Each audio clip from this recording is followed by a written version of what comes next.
I think like many people nowadays, I was introduced to logic through programming and Minecraft redstone gates, both of which use a particular setting called Boolean algebra. Up until my first or second year in uni, my knowledge about logic was really just that. Booleans and that's it. It was all about OR gates, AND gates, and XOR gates and shit.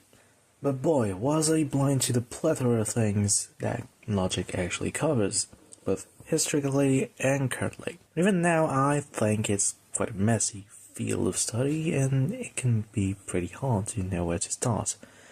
So that's why I'm making this video, so we get a basic overview of what logic has to offer, at least on the formal side of things. This video is subdivided into 4 chapters, each of which have 3 distinct parts.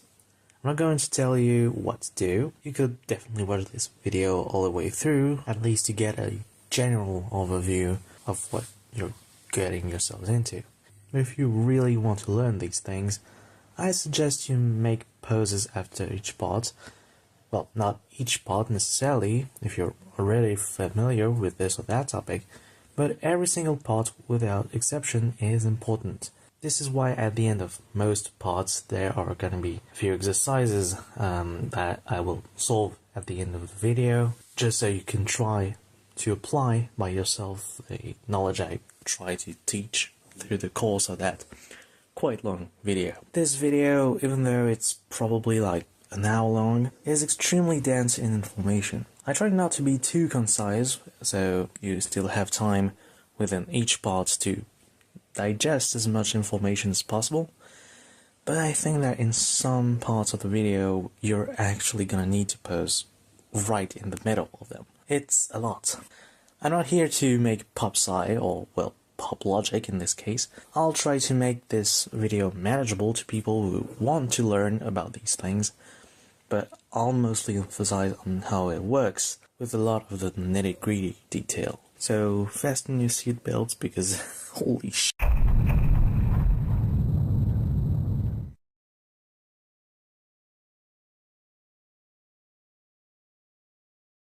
First and foremost, formal logic requires a formal language. We're not gonna see much about it, so I'll compensate with a few really shitty attempts at humor for the rest of this integrative part. Okay, so since it requires a formal language, formal logic results do not apply to natural language assertions, at least not trivially.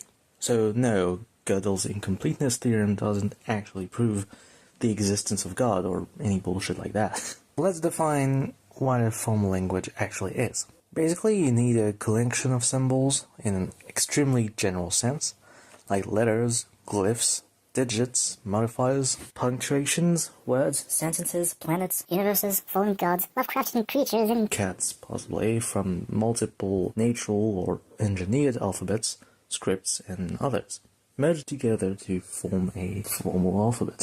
I mean, it's called an alphabet, but it can be so much more than just a written script. Actually, it's not even against the rules to make spoken formal alphabets, signed formal alphabets, rectilineated formal alphabets, and much more if you dare. Then you need to define how these symbols can be juxtaposed to one another in order to form what we call well-formed formulas, or WOFs for short.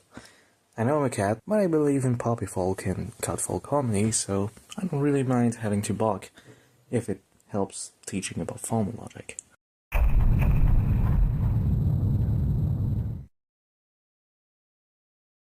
The first formal language we'll see, which is the most fundamental, I think by far, is that of propositional calculus. That's where a lot of formal logic starts from, so I think it's pretty important to introduce it first.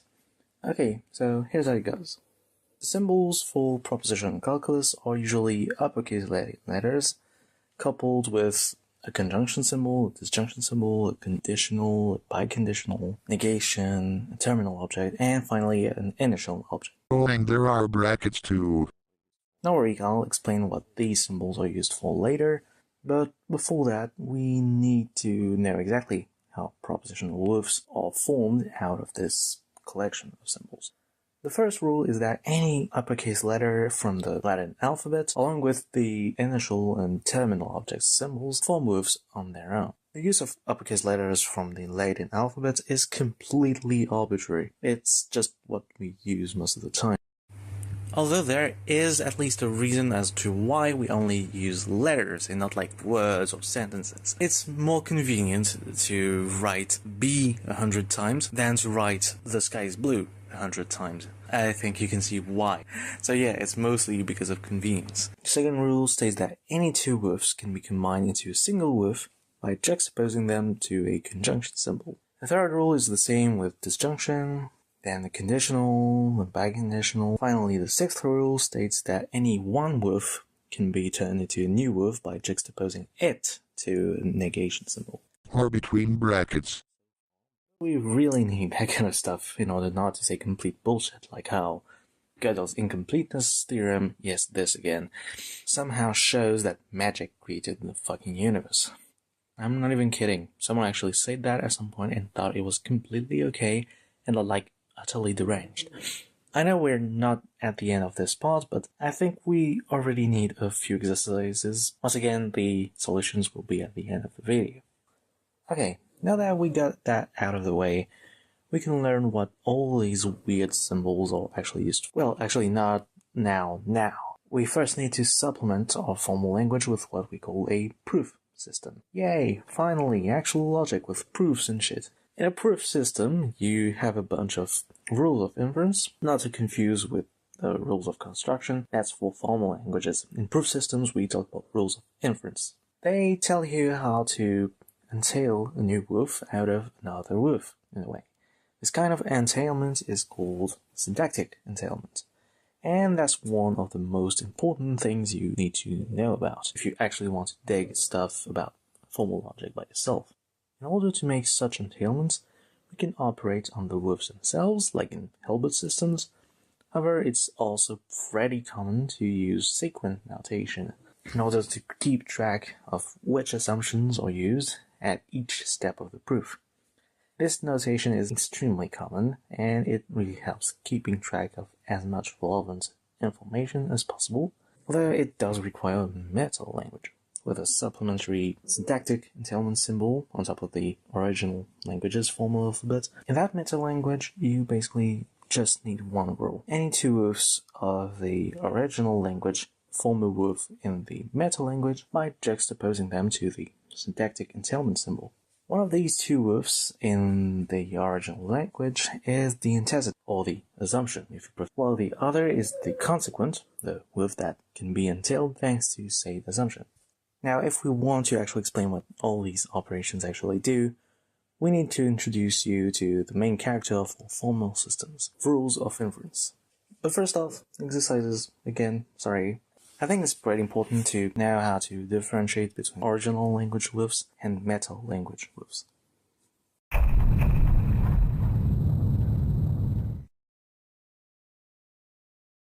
Rules of inference are the building block of all formal argumentation, as they provide fundamental justifications to every part of the proof. In propositional calculus, we notably use natural deduction. Its main principle is that to each operation symbol, we define a pair of introduction and elimination rules. As you could guess, those of the former kind make the affected operation symbol appear in the consequent, while those of the latter make it disappear. But most importantly, an operation's introduction and elimination rules sort of need to cancel each other out. You'll see how later. This criterion kind of ensures that we both have as few rules as possible and as little conflict as possible as well. Conflicting definitions are usually the first pitfall that lots of proof theories can get involved into otherwise. That criterion, by the way, is called logical harmony, though it does describe quite a few different things in the field of logic. So to be more precise, I'm particularly referring to Belknap's twist on the idea.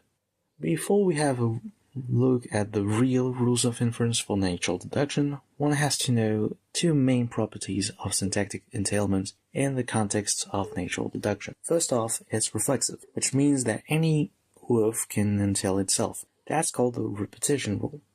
Now, secondly, it's transitive, which means that if we take three with alpha, beta, and gamma, then if alpha entails beta and beta entails gamma, then alpha entails gamma. That's also called the cut rule.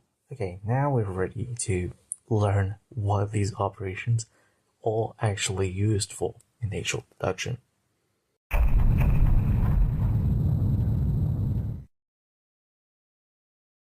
The way natural deduction works is by giving each operation some sort of rule encoding some specific aspect of demonstrability.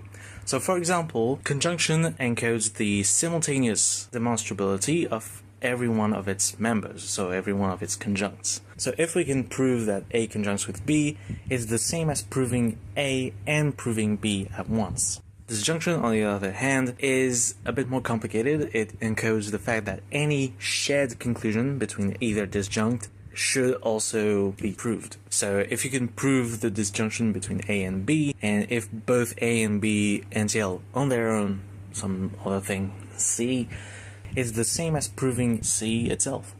So that's how these operations work syntactically. They sort of encode a rule and demonstrability. So now that you get how these operations sort of work, I think you're ready to see what these rules of inference actually look like.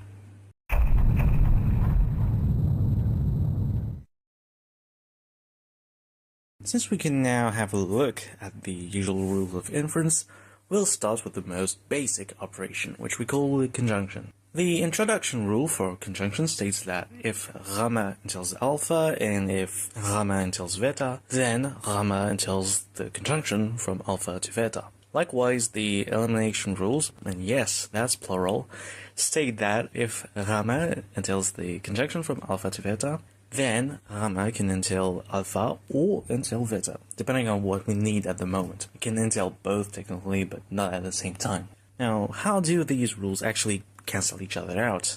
Well, let's see. Let's start with a gamma that can entail both alpha and beta. By conjunction introduction, gamma also entails the conjunction from alpha to beta. What happens if we use conjunction elimination on that last entailment thing? Then we can entail one of two things. That gamma entails alpha, or that gamma entails beta. I mean, technically both, once again, but you don't need to write both if you don't want to. But by the way, in case you need to know, in fish-style notation, which is what you see on the right-hand side, you don't actually need to outline the transitivity of entailment. Cut elimination is quite a common move. I won't explain what it is, because that's technically a notion from secret calculus, but basically, yeah, it's fundamentally just proving stuff without using the cut rule, or at least not explicitly. Okay, let's get back to the demo. Do these help us learn anything new? Well, actually, no, we already knew that gamma entailed alpha and that gamma entailed beta. That's kind of what I mean by rules canceling each other out. When you apply one next to the other, you don't actually learn anything new. You could just gotten around by using neither of them. Okay, then, so now that we got the conjunction peg down, as well as Bell-Knopp's harmonic criterion kind of explained, we can have a look at disjunction this time. Its introduction rule states that if gamma entails either alpha or beta, or even both, but that's not necessary, then gamma entails the disjunction from alpha to beta. Disjunction elimination is a little bit tougher, though. Let's say that gamma entails the disjunction from alpha to beta, pretty standard so far, but also that the conjunction from gamma to alpha entails a new wolf, delta, and that the conjunction from gamma to beta also entails delta. Then, and only then, can we say that gamma entails delta. In other words, if gamma entails the disjunction from alpha to beta, then gamma entails any shared conclusion between alpha and beta. That's basically what it says, right? So in summary, a conjunction can be entailed when both conjuncts can be entailed, while a disjunction can be entailed when at least one disjunct can be entailed. For Bell-Knapp harmony's sake, entailing a conjunction implies being able to entail any consequence of either if it's conjuncts as well, while entailing a disjunction implies being able to entail any consequence shared among all of its disjuncts at once. There are common translations of these two dual operations in both natural language and Boolean algebra, or hating algebras if we're using intuitionistic logic, but that's for later. Although these translations are kinda wonky, at least if you look at it from a syntactical perspective. Maybe semantical will rather fit, but we'll see that later as well. Conjunction is often called AND, which I can mostly get behind, while disjunction is often called OR, even for syntax stuff. Although I'm particularly icked about that last situation, because when you assume a disjunction, there is no guarantee that it couldn't just be entirely comprised of non-demonstrable disjuncts. Like, if you assume the disjunction between A and B, both of which are woofs, by the way, and don't actually assume anything else, then neither disjunct is demonstrable. So no, it's not exactly an OR, but well, that's how its symbol is usually translated as. It's probably, once again, also tied to the semantic variant of these operations, which we'll see later, but yeah, that's quite an unfortunate confusion, which is also quite common, actually. Okay, so here are a few exercises I think will help you understand these operations a little better. Well, syntax-wise, at least. I advise you use fetch-style notation, so that you can also verify your proof on this mini proof assistant on the website for the Open Logic project. So, yeah.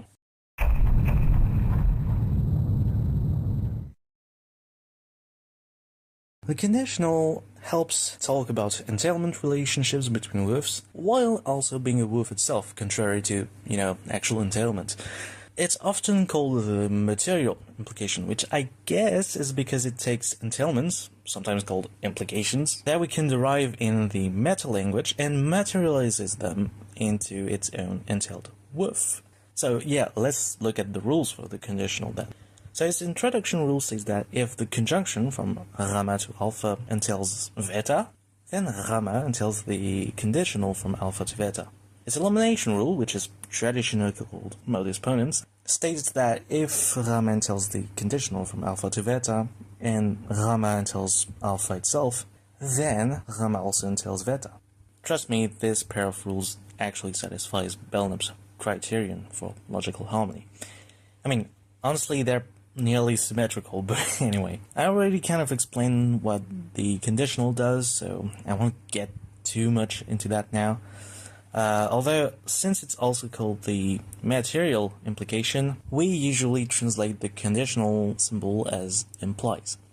There's a very similar operation called the biconditional, which can honestly just be defined with respect to the conditional and conjunction. Its harmonic rules of inference are basically copied and pasted from the conditionals anyway, so it's not a very interesting operation to dig much deeper into. Honestly, I sometimes even forget it exists, but it's still the if and only if, the equivalence operation, so yeah. Once again, here are a few exercises you can have a go with demonstrating a bunch of things.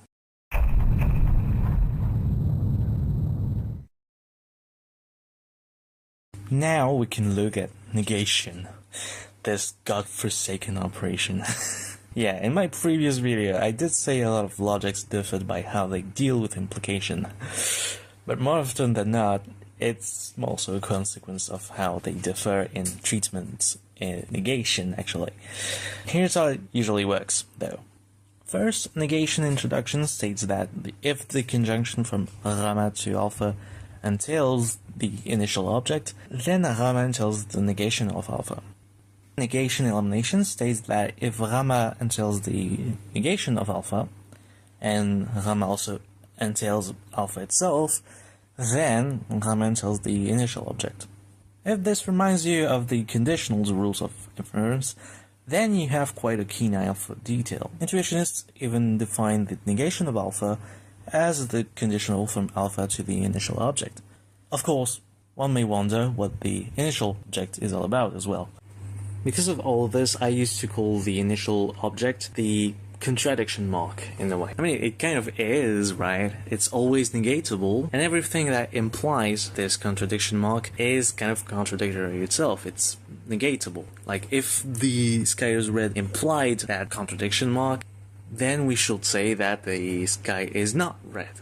So the sky is red will be negatable if you prefer. That's what I mean by that. But technically speaking, the initial object is called initial for a reason. It's basically a woof that can entail any woof. This is in duality to the terminal object, which can be entailed by any woof. Well, formally that's what these are, at least. But if you watched my previous video, once again, you'd know there are two classes of woofs which behave sort of like so. Negatable woofs can entail anything, while demonstrable woofs can be entailed by anything. And yeah, that's right. One way to understand these two objects is that the initial object is always negatable, while the terminal object is always demonstrable. Here are some negation-related results that I think are good exercises.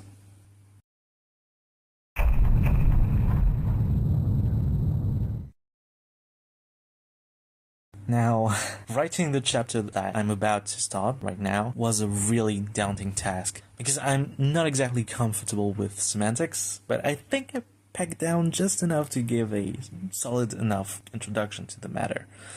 Although, keep in mind, it might not be as good as the rest. I'm just doing my best, okay? Anyway, so far we've mostly looked at formal logic from a purely syntactical proof-theoretic approach, which is all about rules of inference, and yeah, I mean, these are quite frankly pretty hostile to interpretation. I mean, of course, it's pretty complicated not to give at least a little bit of interpretation of sorts when trying to teach about stuff like that.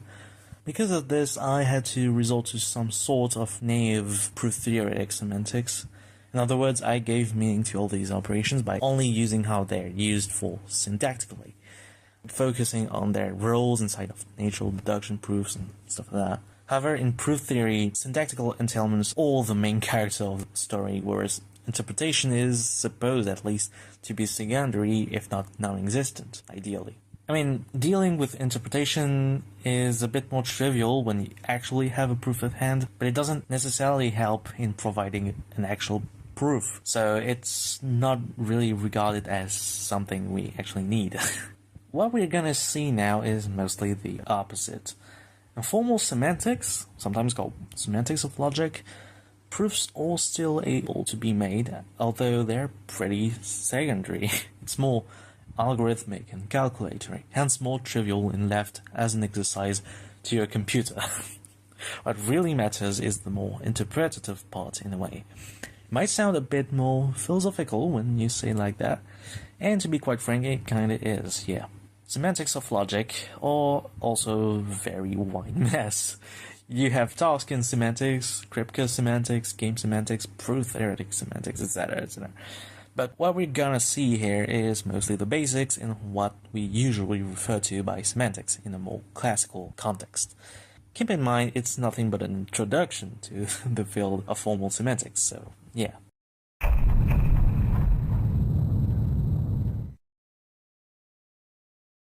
Most semantic theories rely around the idea of truth.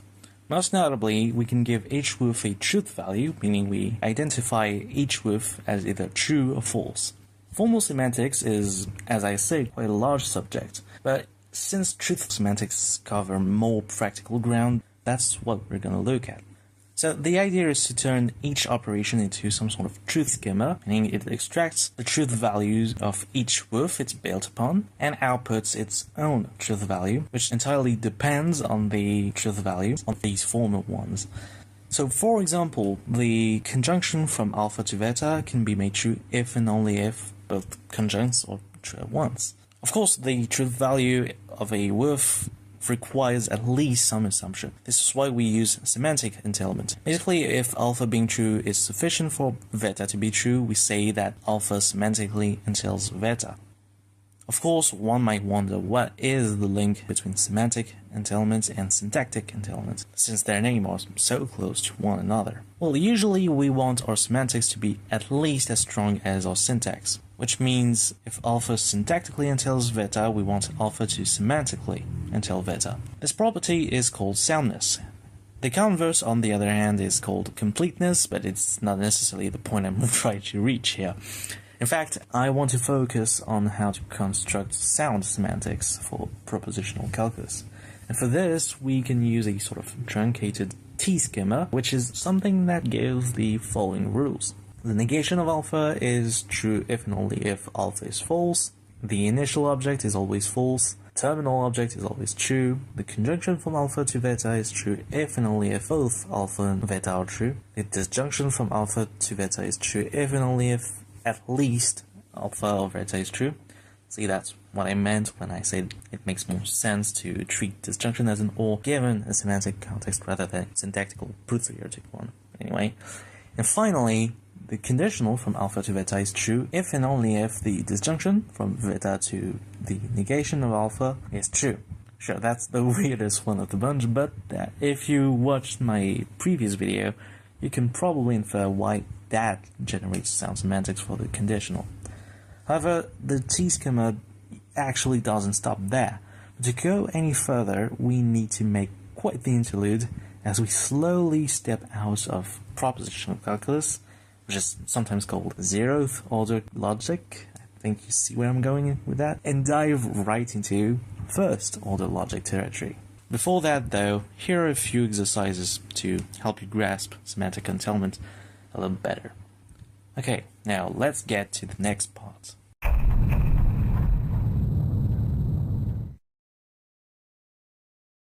The main difference between propositional calculus and first-order logic is the appearance of quantifiers, which the usual T-schema actually covers. But before we can get there, we need to learn about what's the signature of a first-order logic. So usually you want to apply all your newfound propositional calculus knowledge into stuff like, I don't know, math. For this, we're gonna have to go back to the syntactical side of things just for a little while. In first-order logics, this is plural, what was once indicated with uppercase Latin letters is now generated by a signature, comprised of objects of the domain of discourse and predicates. If this made no sense, that's completely fine, I'm here to explain. So from how I understand it, a signature includes two things. First off, there is a sort of parallel formal language with its own symbols and rules of construction. Likewise, there is also a meta language that constitutes the woofs of this first-order logic, with predicate symbols on top of the usual logical operations and symbols in the domain of discourse as well, but only in very specific contexts, which I'm going to explain. So in the language associated to the objects of the domain of discourse, every symbol has its own arity, which is the number of objects you have to actually juxtapose to the target symbol for it to generate an actual object of the domain of discourse. Symbols with arity 0 are called constants, while higher arity symbols are called functions. In the domain's meta-language, we have all the regular operations of propositional calculus, as well as their associated rules.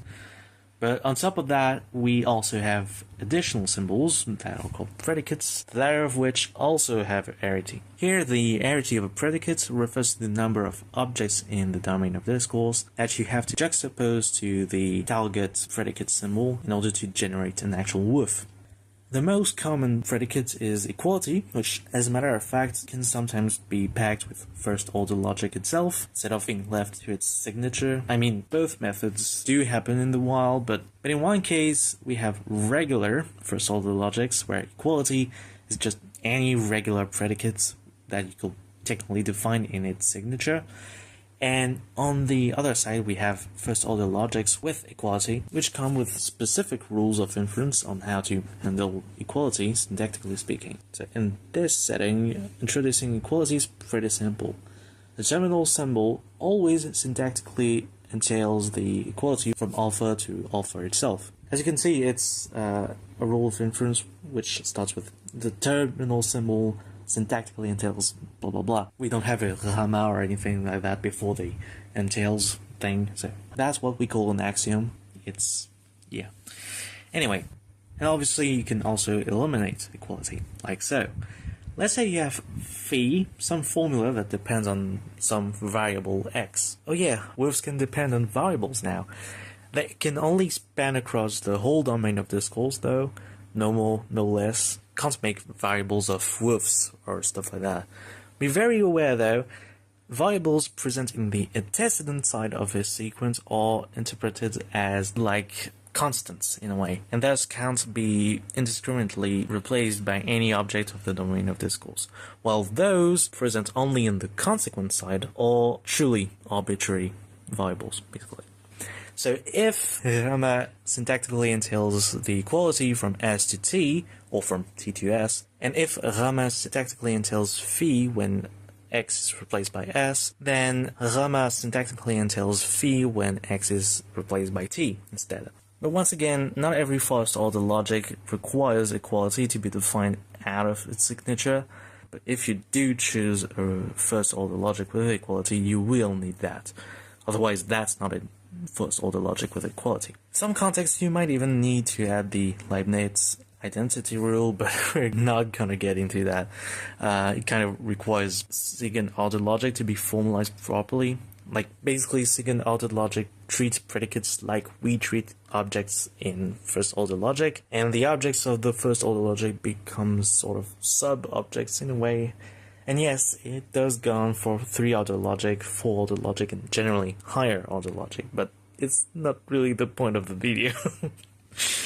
Plus, we're supposedly in a semantics-related chapter, and higher-order logic is quite infamous for making things weird. As per usual, I've concocted yet another bunch of exercises on arity and all that jazz. In the next section, we're gonna look at the crux of first-order logic, the moment a lot of math nerds like me have been waiting for the whole video. We're finally gonna talk about quantifiers. Isn't that exciting? It should be. It very much should be.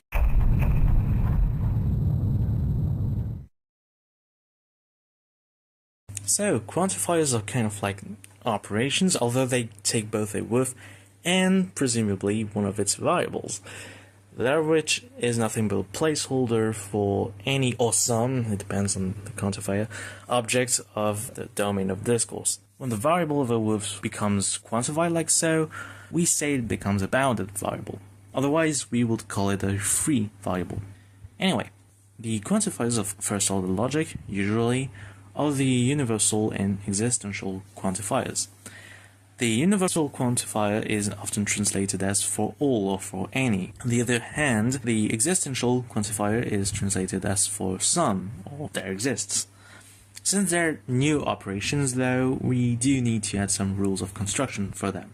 So, sorry, but we're still gonna have to explicate some form of syntax behind it.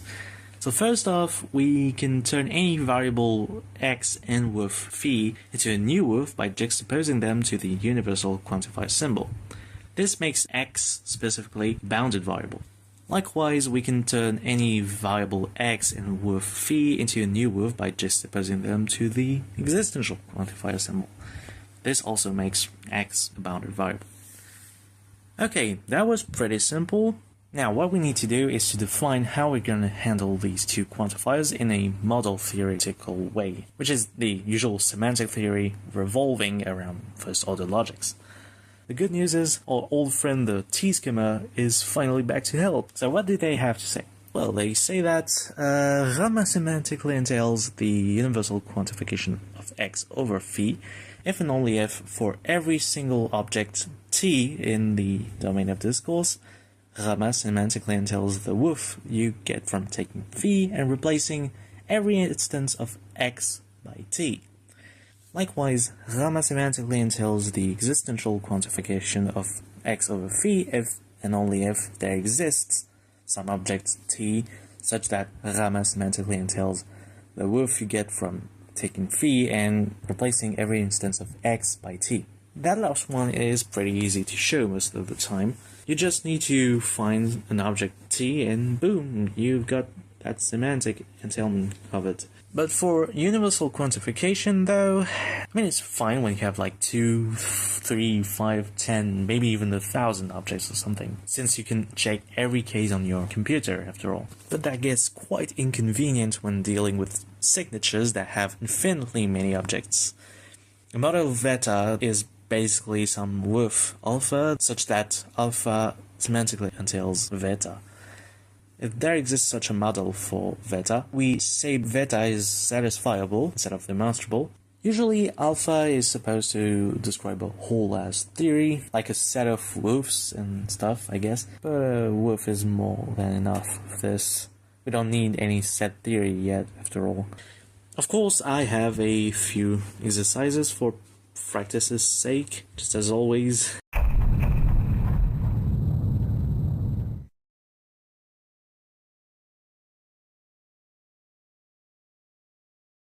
Replacing every instance of a variable in the domain of discourse into another variable or object is an actual operation of itself. If we take x some variable and y some variable or object and phi some arbitrary woof, then phi of y over x stands for the woof you obtain by replacing every instance of x by y instead of phi. It can only substitute x when it's a free variable, though it doesn't actually replace bound variables, but I mean, their symbols can already be changed pretty easily, so that's part of why we don't really care about it. Okay, so what rule actually introduces universal quantification exactly?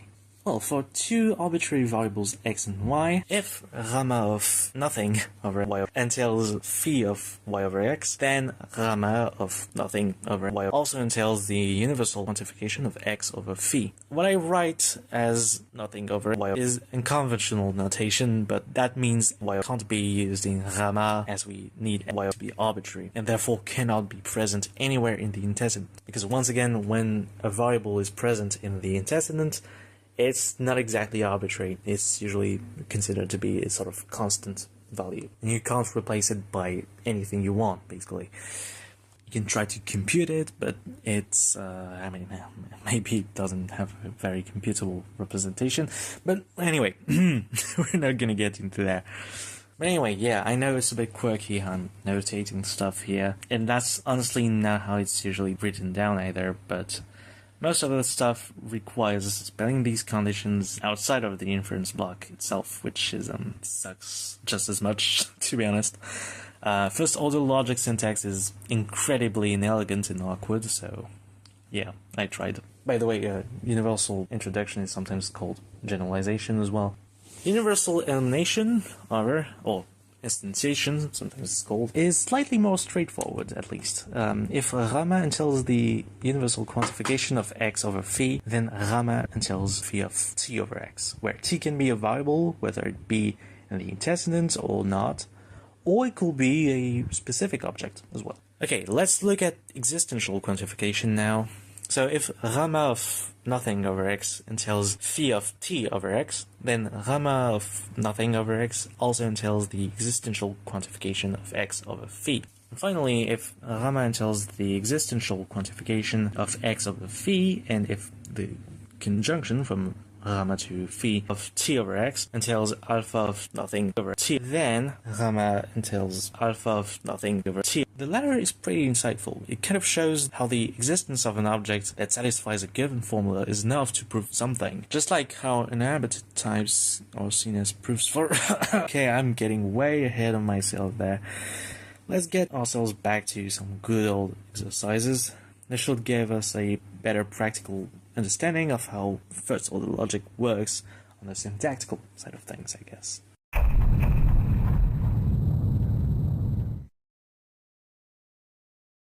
Conversion of quantifiers refers to a set of 4 inferences, only 3 of which can be proved in intuitionistic logic. Those are, first off, the existential quantification of x over the negation of phi entails the negation of the existential quantification of x over phi.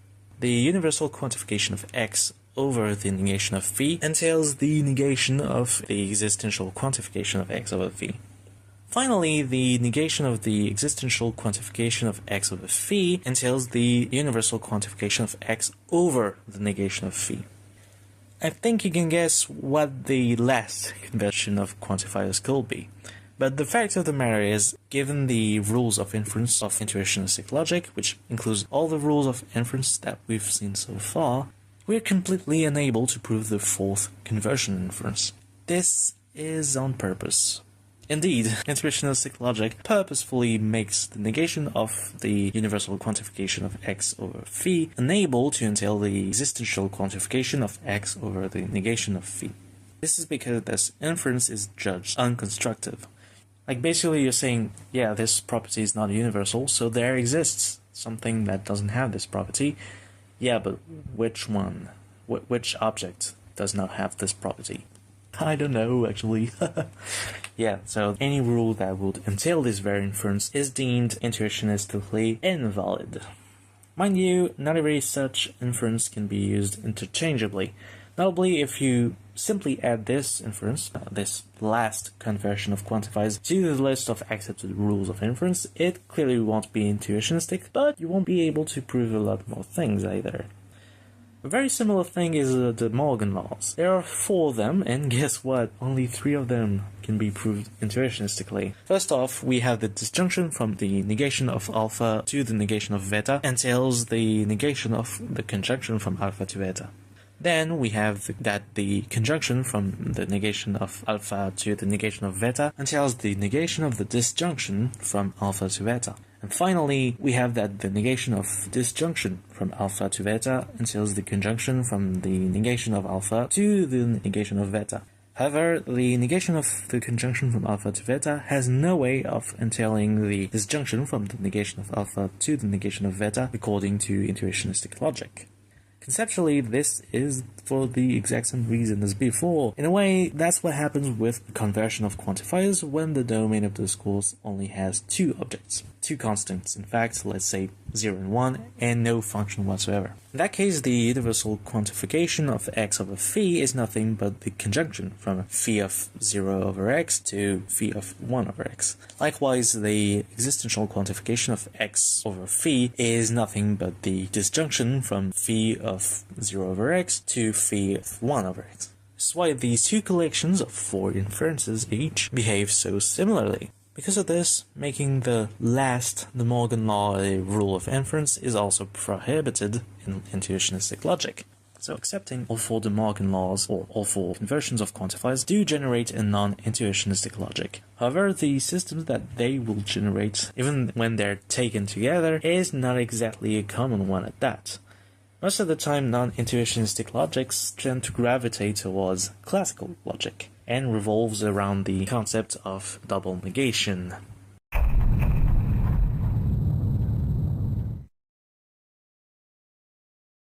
In intuitionistic logic, a valid inference is that of double negation introduction. What it means is if gamma entails alpha, then gamma entails the negation of alpha, also called the double negation of alpha.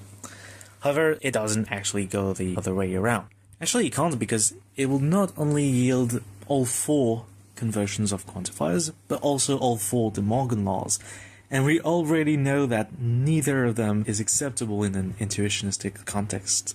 So what happens if I do make double negation elimination a thing? Like, what if I do accept that gamma entailing the double negation of alpha is sufficient to argue that gamma entails alpha itself? Well, if you do that, you will finally arrive in classical logic territory. Classical logic can be generated by adding one of the following rules to the intuitionistic rules of inference. The double negation elimination, as we saw, the reductio ad absurdum, also and better called indirect proof, and also a less common choice, but one that is the most popularly associated with anti-intuitionism, or at least classical logic, is the law of excluded middle, which we actually saw in the previous video, but here we'll just define it as the inference which states that from the terminal object, one can always infer the disjunction from alpha to the negation of alpha itself. There is another formulation of the law of excluded middle, which kind of resembles that. I think it'll be interesting to demonstrate on your own a few sequences in propositional calculus that require the use of any of these 3 rules, basically, or 4 if you include both ways of writing the law of excluded middle. Although, despite their philosophical disagreements, intuitionistic logic and classical logic are much more alike than what they're willing to show. When you start doing intuitionistic propositional calculus instead of classical, or vice versa, you can see that whenever Gamma entails alpha in classical propositional calculus, it seems as though Gamma entails the double negation of alpha in intuitionistic propositional calculus. This convention thing seems to also go the other way around. So, what's going on? Well, my friend, you just stumbled upon double negation translation. Yay! Actually, it's a bunch of results. The one I outlined here is more specifically Glivenko's theorem, which states the equivalence between Gamma entailing alpha in classical propositional calculus with Gamma entailing the double negation of alpha in intuitionistic propositional calculus. In first-order logic, one can use the Gödel-Ginson translation instead, although it's slightly more convoluted, and I don't necessarily want to bore you with the details here, but it's still pretty simple when you get the grasp on it. What's more important here is that these two systems, despite not appreciating each other a lot, do share a very similar structure nonetheless. They mostly describe the same things, it's just that intuitionistic logic is often a bit more cumbersome. In a way, classical logic is always a few double negations away from intuitionistic logic. So, yeah.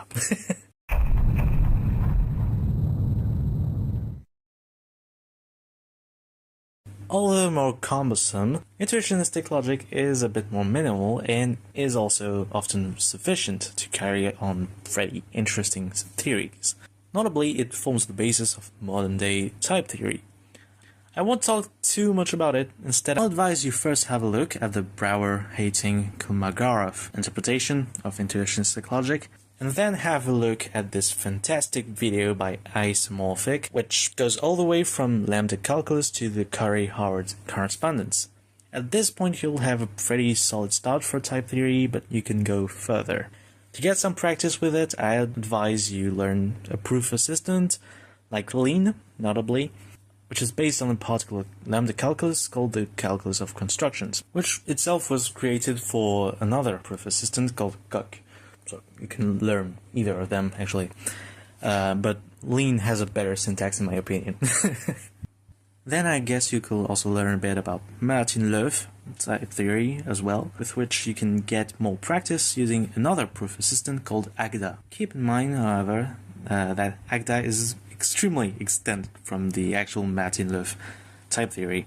But hey, it's the most popular Martin-Löf-ish proof assistant that I know of, and once you have a good grasp on Martin-Löf type theory, you'll have most of the formal logic basis of homotopy type theory, which is one of the hottest topic in mathematics right now. Pun intended, but also kind of true. But if you want to actually learn about this, you'll also have to learn about topology as well. So yeah, I'm not doing that. Not in this video at least. So anyway, thank you all for watching, and I hope I at least helped a little to give you a solid introduction to the vastness of formal logic and some practice elements as well, I guess, thanks to my exercises and stuff. So yeah. Also, don't forget to drink water. Yeah. See ya!